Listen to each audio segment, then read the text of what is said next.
Hi student, मैं संतोष विश्वकर्मा और आज हम स्टार्ट करेंगे क्लास 11th की केमिस्ट्री यूनिट 4 जिसका नाम है chemical bonding and molecular structure. और ये हमारा पार्ट 2 होगा और आज का टॉपिक है हमारा केमिकल बॉन्ड। केमिकल बॉन्ड हम पार्ट 1 में इसको एक्सप्लेन कर दिए थे, तो इसमें हम टाइप ऑफ केमिकल बॉन्ड पढ़ते हैं। यहाँ पे type of chemical bond 3 types के होते हैं। आयनिक बॉन्ड जिसको इलेक्ट्रोवैलेंट बॉन्ड के भी नाम से जानते हैं, दूसरा होता है कोवैलेंट बॉन्ड और तीसरा होता है कोऑर्डिनेट बॉन्ड। इसमें हमको आयनिक बॉन्ड और कोवैलेंट बॉन्ड आपको पढ़ना है क्लास 11th में, और कोऑर्डिनेट बॉन्ड आपको क्लास 12th में पढ़ना है। तो हमारा फर्स्ट हेडिंग यही होगा, आयनिक बॉन्ड। फर्स्ट हेडिंग होगा आयनिक बॉन्ड। ये चीज़ें आप क्लास 10th में और 9th में थोड़ा बहुत इसके बारे में आप पढ़ चुके होंगे, लेकिन यहाँ पर आपको डीपली पढ़ना पड़ेगा।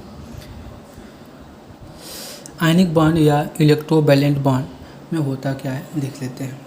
उचित इसको हम ट्रांसफ़र ऑफ इलेक्ट्रॉन बोल सकते हैं इन बिटवीन 2 और मोर एटम्स, या इसे एक बार सुन लीजिएगा, transfer of electron in between 2 और मोर एटम इस कॉल्ड आयनिक बॉन्ड। ये डिफिनीशन थोड़ा ओल्ड हो चुका है, ये आप क्लास 10th या क्लास 9th में पढ़े होंगे।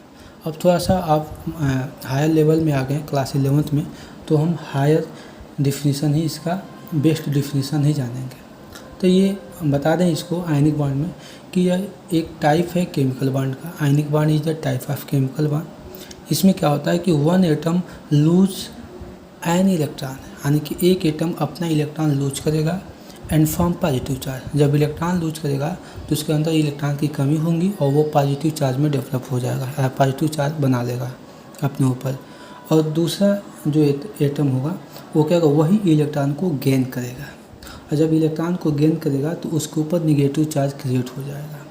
तो इसके बीच में क्या होगा, अगर देखा जाए रिजल्टिंग आयंस जो होंगे वो एक दूसरे से इलेक्ट्रोस्टैटिक बॉन्ड के थ्रू आपस में बॉन्ड कर जाएंगे, यानी कि इलेक्ट्रोस्टैटिक अट्रैक्शन के थ्रू आपस में एक दूसरे को बाइंड कर जाएंगे, जिसको हम आयनिक बॉन्ड बोलते हैं। या इसी को अगर सिंपल लैंग्वेज में बोला जाए तभी आपको बताया, transfer of electron in between 2 और more atom is called ionic bond या electrovalent bond.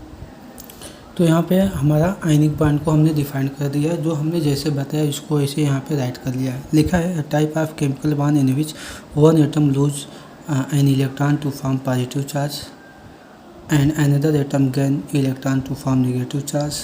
The resulting ions are held together by electrostatic attraction are called ionic bond या इलेक्ट्रोवैलेंट बॉन्ड। या इसी को आप दूसरे लैंग्वेज में लिखना चाहें, ये ओल्ड डिफिनीशन है। Transfer of valence electron in between 2 और more atom are called ionic bonds, यानी कि ये होते हैं आयनिक बॉन्ड्स। तो इसमें आयनिक बॉन्ड में एक एटम डोनर होता है जो इलेक्ट्रॉन डोनेट करता है, और दूसरा एटम क्या होता है, एक्सेप्टर होता है जो इलेक्ट्रॉन को एक्सेप्ट करता है। ऐसे हम इसको एग्जाम्पल से बहुत बेटर से समझ सकते हैं। जैसे कि हमारे पास एग्जाम्पल है NaCl, मान लेते हैं NaCl। यहाँ पे आयनिक बॉन्ड का खास बात होती है, यहाँ पे एग्जाम्पल ना लिख सकते हैं in ionic bond. Ionic bond में वन एटम क्या होगा, वन एटम आर मेटल, एक एटम मेटल होना चाहिए, one atom are metal and another atoms are non metal. यानी कि एक एटम मेटल होना चाहिए और दूसरा एटम क्या होना चाहिए, नॉन मेटल रहना चाहिए, तभी ये आयनिक बॉन्ड फॉर्मेशन होगा, नहीं तो आयनिक बॉन्ड कभी बनेगा ही नहीं। आप याद रखेंगे, इसमें मेटल भी हो और नॉन मेटल दोनों एटम्स हो तभी आयनिक बॉन्ड बनेंगे, नहीं तो आयनिक बॉन्ड नहीं बनेंगे। एग्जाम्पल देख लेते हैं। एग्जाम्पल में NaCl की बात करते हैं तो सोडियम मेटल है और Cl क्या है, नॉन मेटल है। तो सोडियम मेटल और नॉन मेटल के बीच में आयनिक बॉन्ड या इलेक्ट्रोवैलेंट बॉन्ड ही बनेंगे। यहाँ पे इसको हम 2 तरीके से सॉल्व कर सकते हैं। अगर सोडियम का पास देखा जाए तो सोडियम के पास ये नंबर ऑफ इलेक्ट्रॉन कितने होते हैं, 11, 2, 8 एंड 1 ये होते हैं। तो ये क्या करेगा कि अपना एक इलेक्ट्रॉन लूज करेगा और सोडियम पे पॉजिटिव चार्ज क्रिएट हो जाएगा, यानी कि 2 और 8 बच जाएंगे, क्योंकि अब 1 है, आउटर बैलेंस सेल में इलेक्ट्रॉन कितना है, 1 है। अब 1 है तो इसको 7 इलेक्ट्रॉन चाहिए, और 7 इलेक्ट्रॉन तो कोई देगा ही नहीं इसको, क्योंकि मिनिमम 1 2 3 या 4 इलेक्ट्रॉन दिए जा सकते हैं, इससे ज़्यादा इलेक्ट्रॉन नहीं दिए जा सकते हैं। उसे बेसिकली 1 2 3 इलेक्ट्रॉन दिए जाते हैं, मतलब 1 2 और 3 इलेक्ट्रॉन दिए जाते हैं, इससे ज़्यादा नहीं। यहाँ पे लेकिन 1 है तो 7, इसको ऑक्टेट फॉर्मेशन के लिए 7 इलेक्ट्रॉन चाहिए, तो 7 इलेक्ट्रॉन कोई देगा नहीं, तो इसकी मजबूरी बनेगी कि एक इलेक्ट्रॉन को बाहर लूज कर देगा। लूज करेगा तो इलेक्ट्रॉन की कमी आएगी, और उस इलेक्ट्रॉन की कमी को पॉजिटिव चार्ज से दिखाएंगे, और इसी को हम पॉजिटिव चार्ज बोलते हैं, या इसी को हम कैटायन बोलते हैं। क्या बोलते हैं? कैटायन। इसका नाम होगा कैटायन। और ये सोडियम क्या बन जाएगा? डोनर, क्योंकि ये इलेक्ट्रॉन डोनेट कर रहा है ना, तो डोनर हो जाएगा। क्लोरीन की बात करते हैं इसमें। क्लोरीन, तो क्लोरीन में देखिए क्या होता है, क्लोरीन का 2 8 और 7 है ये। तो यहाँ पे 1 इलेक्ट्रॉन अगर इसको हम दे दें, तो 7 है तो 1 इलेक्ट्रॉन देंगे तो क्या होगा, इसका ऑक्टेट कंप्लीट हो जाएगा, यानी कि ये बन जाएगा Cl-, यानी कि हो जाएगा 2 8 और 1 ये ले लिया तो ये भी बन गया 8, तो इसके बैलेंस शेल में 8 इलेक्ट्रॉन हो गया, यानी कि ये भी स्टेबल हो गया। तो इस तरह से हम इन दोनों को अगर कंबाइन करेंगे तो NaCl बन जाएगा। लेकिन आपको ऐसे नहीं बनाना है, इसको ऐसे बनाएंगे तो टाइम भी ज़्यादा लगेगा और दिमाग भी ज़्यादा खपाना पड़ेगा। तो आप थोड़ा सा शॉर्ट ट्रिक सीखिए, आप यही पढ़े होंगे। देखिए क्या होगा, NaCl, अगर NaCl का स्ट्रक्चर, NaCl के में आयनिक बॉन्ड बनाना है तो पहले Na यहाँ पे लिखिए और Cl दूसरे साइड में लिखिए, कहीं भी ऊपर नीचे कहीं भी लिखिए। और सोडियम के आउटर सेल में कितने इलेक्ट्रॉन होते हैं? 1। तो यहाँ पे क्या करेंगे, 1 इलेक्ट्रॉन, ऐसे आप लिख सकते हैं 2 8 एंड 1। तो 1 है इलेक्ट्रॉन, तो यहाँ पे 1 लुईस डॉट बना दीजिए। क्लोरीन के पास टोटल 17 इलेक्ट्रॉन होते हैं, तो 2 8 7, आउटर सेल में 7 इलेक्ट्रॉन है, तो यहाँ पे आउटर सेल के इलेक्ट्रॉन को रिप्रेजेंट कर देंगे, तो वही तो लुईस स्ट्रक्चर या लुईस डॉट होगा या लुईस सिंबल होगा। देखिए 1 2 3 4 5 6 एंड 7 हो गए। तो बताइए, अगर ये सोडियम एक इलेक्ट्रॉन इसको दे दे, ऐसे एक इलेक्ट्रॉन इसको दे दे, यानी कि एक इलेक्ट्रॉन अपना डोनेट कर दे, तो यहाँ से एक इलेक्ट्रॉन ये उठ के यहाँ पे चला आया है। तो जब इलेक्ट्रॉन यहाँ से उठ के यहाँ पे आया है तो क्या बनेगा, देखिएगा यहाँ पे आपका बन गया है, यहाँ पे आपका ये बन जाएगा सोडियम। देखिए एक इलेक्ट्रॉन ये दे दिया है, तो यहाँ पे इलेक्ट्रॉन की कमी आएगी तो प्लस से डिनोट करेंगे। और जो क्लोरीन है, यहाँ पे जो क्लोरीन है ये 7 है टोटल, एक इलेक्ट्रॉन इसका लिया है तो यहाँ पे 8 बन गए हैं, तो यहाँ पे नेगेटिव चार्ज क्रिएट हो गया है, क्योंकि अब यहाँ जैसे नेगेटिव आएगा तो यहाँ पे 7 नहीं अब 8 हो जाएंगे, और यहाँ पर भी यहाँ पे एक इलेक्ट्रॉन कम हो जाएगा, यानी कि ये भी स्टेबल और ये भी स्टेबल हो जाएगा। यानी कि यहाँ पे हो गया, लिख सकते हैं 2 8 हो गया, और यहाँ पे क्या बचा 2 8 एंड 8 हो गया, यानी कि ये स्टेबल हो गए। और यही आपका स्ट्रक्चर हो गया NaCl का। अगर दूसरा स्ट्रक्चर हम देखें तो हम देख लेते हैं KCl का। KCl पोटेशियम क्लोराइड, KCl का। पोटेशियम के आउटर सेल में पोटेशियम की बात करें तो पोटेशियम के पास टोटल 19 इलेक्ट्रॉन होते हैं, और इसका इलेक्ट्रॉन लिखना चाहें, देखिए लिखना चाहें पोटेशियम का तो 19 होता है। देखिए 1s2 2s2 2p6 3s2 और 3p, देखिएगा 3p ये हो जाएगा, देखिएगा यहाँ हो जाएगा 3p 6 और ये हो जाएगा 4s1।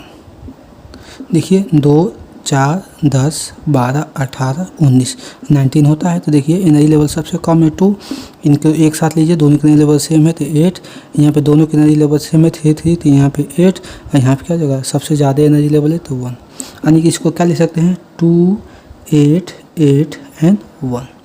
अभी क्लोरीन को लिखना हमने सीखा है, क्लोरीन को ये होता है 17 2 8 एंड 7।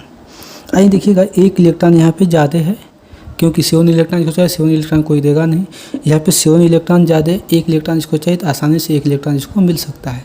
तो इसके आउटर सेल में कितने इलेक्ट्रॉन है, आउटर सेल तो यही है ना, तो कितना है 1 है, यानी किसी को बैलेंस इलेक्ट्रॉन बोलते हैं। यहाँ पे एक इलेक्ट्रॉन यहाँ पे लुईस डॉट में बना दीजिए। इसके आउटर सेल में 7 है तो 7 बनाइए, 1 2 3 4 5 6 एंड 7 हो गया। ये एक इलेक्ट्रॉन यहाँ पे आ गया, यानी कि ये मेटल है। पोटेशियम क्या होता है, मेटल है, और क्लोरीन क्या होता है, नॉन मेटल है। तो ये बनेगा क्या है, ये बन जाएगा पोटेशियम पे एक इलेक्ट्रॉन दे दिया इसको तो एक इलेक्ट्रॉन की कमी आएगी, कमी को यहाँ पे पॉजिटिव से डिनोट करते हैं। और क्लोरीन देखिए, क्लोरीन को एक इलेक्ट्रॉन मिला है तो यहाँ पे निगेटिव आएगी, यानी कि इंक्रीजमेंट को निगेटिव से दिखाते हैं। तो यहाँ पे हो जाएगा 2 8 और 8, यहाँ पे हो जाएगा 2 8 और 7। तो बहुत ईजी है, इस तरह से बनेगा KCl। तो ऐसे ही हम क्या कर सकते हैं, और भी एग्जाम्पल दे सकते हैं। जैसे हम एग्जाम्पल ले दें यहाँ पे MgO का, मैग्नीशियम ऑक्साइड का। अगर मैग्नीशियम की बात करें तो इसमें 12 इलेक्ट्रॉन होते हैं, 2 8 2। ऑक्सीजन की बात करें तो ऑक्सीजन में टोटल 8 इलेक्ट्रॉन होते हैं, तो 2 एंड कितना हो जाएगा, ऑक्सीजन का 8 होते हैं, तो 2 एंड 6 हो जाएंगे, 6 to 8 हो जाएगा, क्योंकि ऑक्सीजन के पास टोटल 8 इलेक्ट्रॉन होते हैं, आउटर सेल में 6 इलेक्ट्रॉन होते हैं। तो मैग्नीशियम पे 2 इलेक्ट्रॉन है, देखिए 2 इलेक्ट्रॉन, तो 2 इलेक्ट्रॉन मैग्नीशियम पे हमने शो कर दिया। ऑक्सीजन के पास आउटर सेल में 6 इलेक्ट्रॉन, तो हम 6 1 2 3 4 5 एंड 6 कर दिया। अब बताइएगा, अब इसको तो इसको 2 है तो इसको ऑक्टेट के लिए कितना चाहिए, 6 इलेक्ट्रॉन चाहिए। तो 6 इलेक्ट्रॉन इसको कोई देगा नहीं, तो 2 इलेक्ट्रॉन मेटल क्या करेगा, लूज करेगा। आप 100 ये चीज़ जान लीजिएगा आज के बाद से कि जितने भी मेटल होते हैं वो मेटल इलेक्ट्रॉन लूज करते हैं और नॉन मेटल इलेक्ट्रॉन एक्सेप्ट करते हैं। तो ये मेटल है तो मेटल इलेक्ट्रॉन लूज करेगा, तो यहाँ पे 2 इलेक्ट्रॉन लूज करेगा। ऑक्सीजन है तो ऑक्सीजन को 2 इलेक्ट्रॉन चाहिए, तभी 8 यहाँ पे होगा, 8 कंप्लीट होगा। तो यहाँ पे दोनों इलेक्ट्रॉन क्या करेगा, इसको दे देगा, दोनों इलेक्ट्रॉन इसको दे देगा। तो दोनों इलेक्ट्रॉन देगा तो देखिए क्या होगा, यहाँ पे मैग्नीशियम पे 1 इलेक्ट्रॉन दिया तो 1 प्लस, दूसरा इलेक्ट्रॉन दिया तो 2 प्लस आ गया। और ऑक्सीजन पे 1 इलेक्ट्रॉन लिया तो 1 निगेटिव, दूसरा इलेक्ट्रॉन लिया तो दूसरा निगेटिव, मतलब 2 निगेटिव चार्ज आ गया। तो यहाँ पे क्या बने, यहाँ पे बने 2 और 8, क्योंकि 2 इलेक्ट्रॉन तो दे ही दिया, यहाँ बना 2 और 8, क्योंकि 6 है 2 इलेक्ट्रॉन इसका ले लिया मैग्नीशियम का, ये बना और स्टेबल कॉन्फिगरेशन बन गए। तो ये आपका MgO का बन गया। ऐसे ही आपको अगर दिया जाए मैग्नीशियम क्लोराइड, देखिएगा मैग्नीशियम क्लोराइड यानी कि MgCl2 का, तो मैग्नीशियम का भी दिखाया हमने कि मैग्नीशियम का होता है 12, इसको लिख सकते हैं 2 8 एंड 2, यानी कि आउटर सेल में कितने इलेक्ट्रॉन है, 2, कितने इलेक्ट्रॉन है, 2 है। क्लोरीन की बात करें तो क्लोरीन एक यहाँ पे लिख लेते हैं, एक क्लोरीन यहाँ पे, आप जहाँ चाहें वहाँ लिखिए आपका मन। तो यहाँ पे होता है क्लोरीन का 2 8 7 17 होता है, यहाँ पे भी हो जाएगा 2 8 7 ये, तो यहाँ पे 7 आउटर सेल में, यहाँ पे भी 7 ये, तो यहाँ पे 2 है तो यहाँ पे इसको 6 इलेक्ट्रॉन चाहिए, स्टेबल के 6 कोई देगा नहीं, तो ये क्या करेगा, 1 इलेक्ट्रॉन इसको दे देगा, ये भी 8 कंप्लीट हो जाएगा, 1 इलेक्ट्रॉन इसको दे देगा, एक ये भी कंप्लीट हो जाएगा। तो देखिएगा ये दिया इसको 1 इलेक्ट्रॉन और ये दिया यहाँ से इसको इलेक्ट्रॉन, तो ये बना क्या, ये बना Mg, दोनों इलेक्ट्रॉन लूज कर दिया तो Mg पे 2 प्लस बना, और यहाँ दोनों इलेक्ट्रॉन निकल गया तो बचे क्या, 2 और 8 बचा। क्लोरीन की बात करते हैं तो क्लोरीन देखिएगा, क्लोरीन 1 इलेक्ट्रॉन ये लिया है तो 1 निगेटिव बना, यहाँ बना क्या 2 8 और 8, और देखिए दूसरा में एक और क्लोरीन है तो एक इधर का इलेक्ट्रॉन लिया तो यहाँ निगेटिव चार्ज बना, ये भी 2 8 और 8 हुआ। यानी कि अगर इसको हम लिखना चाहें, इसको हम सही से लिखना चाहें तो ये बनेगा Mg2 प्लस, और 2 क्लोरीन है तो 2Cl, इस पर 1 माइनस होता है, 1 माइनस ये, यानी कि 1 क्लोरीन पे 1 माइनस, 2 क्लोरीन पे 2 माइनस, तो 2 माइनस से 2 पॉजिटिव कैंसल आउट हो जाएंगे और MgCl2 बन जाएगा। तो ये आपका आयनिक बॉन्ड कंप्लीट हो गया, और नेक्स्ट वीडियो में हम कोवैलेंट बॉन्ड को डिस्कस करेंगे। Thanks for watching my this video.